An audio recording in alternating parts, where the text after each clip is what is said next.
In my exposures, I have been in underground cities. I have worked for the Iridium Satellite Project.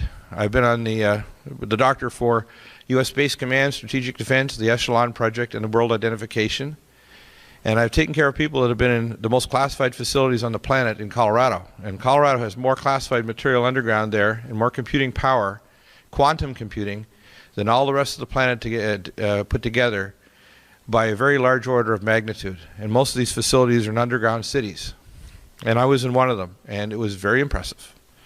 It's Schriever Air Force Base, 18 miles east of Colorado Springs. And the facility, the main facility building is actually underground about a quarter mile. And it was shielded in 2.5 inches of seamless stainless steel, ringed by an anti-missile system and scalar weapons, as well as a full tactical division of Star Wars weaponry. And they had a quantum array, and I physically walked through the quantum array. It's gallium arsenide Cray 5 computers. You may have heard that these other teraflop computers are the most powerful in the world, and they're liars. The most powerful computer was developed by Seymour Cray, who 11 months after his discovery, his systems went Section 11, I believe it is, Chapter 11, and he died on the I-25 freeway just north of Air Force Academy in one of these weird accidental deaths, where a car crossed the freeway in complete bright, clean black top and completely T-boned his car and crushed him and killed him instantly. So Seymour Cray had done the impossible. He'd actually, without zero gravity, created a gallium arsenide chip that had to be created at almost minus 200 degrees Kelvin in order to create this chip that allowed quantum computing. To give you an idea, the Cray 4 computer, the Cray 5 can do the calculations in teraflops that's equivalent to 100,000 Cray 4s. Gives you an idea just how powerful this is. And I'll show you tonight why quantum computing is part of the matrix they're building and why this is so important.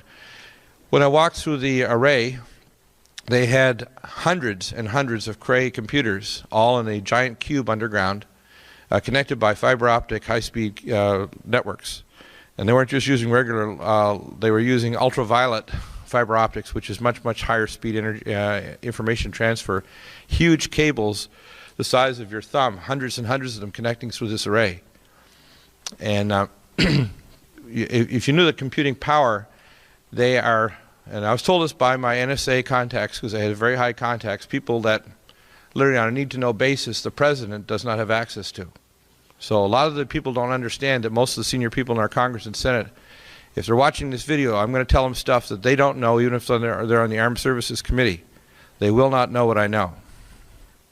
Part of the reason is I would exchange information and have a photographic memory with many of the people in different divisions of the military and intelligence, and they would freak out when I would tell them out of their highly compartmentalized area exactly what was going on in the next room or the next building or the next facility underground.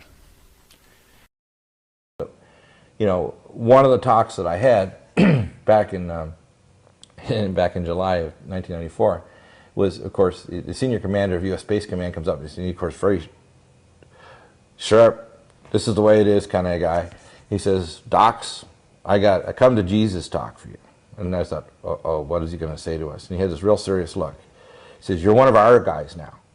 So you're going to hear stuff, because you're working with these guys working on all these weird projects. These guys are the brightest guys in engineering, cybernetics, physics, space-based weapons, everything. And you're going to get exposed to things. And so you won't hear from somebody else. I'm going to tell you right now, we control every cubic centimeter of space between here and Mars." And I said, "What?" I said, "You mean between here and the moon?" He said, "No, Mars. We've had a colony on Mars since the early 1980s, and we found evidence of previous civilizations of human life on there going back a long time. We've had an entire city on the moon for mining operations for helium-3.